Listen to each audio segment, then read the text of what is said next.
मलकानगिरी जिला आदिवासी समाज महासंघ पक्षर विराट रैली सह जिलापाल कार्यालय घेराव कर पोलाभरम प्रकल्प को विरोध करने सह जंगल जमी पट्टा तुरंत देवाई आंदोलनकारी माने दाबी करें। आज मालकानगिरी सहर जनसमुद्र जमी पलटि जाइए।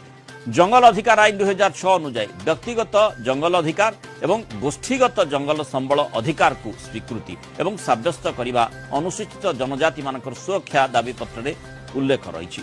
मालकानगिरी जिले में दीर्घ 6 वर्ष ऊर्ध्व हेब 234 ग्राम सभा गोष्ठी जंगल संबल अधिकार पर दाबी करा जिला स्तरीय कमिटी निकटे बारंबार अभियोग एवं अनुरोध करने सत्वे पट्टा प्रदान करा जाऊ नथिबा मध्य अभियोग आसी। मालकानगिरी जिलार समस्त अनुसूचित जनजाति मानक प्रति अन्याय करा जाइथिबा आदिवासी महासंघ अभियोग करिछि।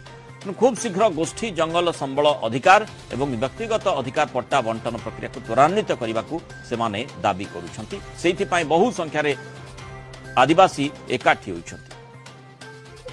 2006 रु आज पंते कोनोसी आम मालकानगिरी जिला आदिवासी मानकर बा गोष्ठीगत जंगल जमी आम मान को प्रदान करी नांती। आमर जिला 234 गोटी गोष्ठीगत जंगल डीएलसी अप्रूव है।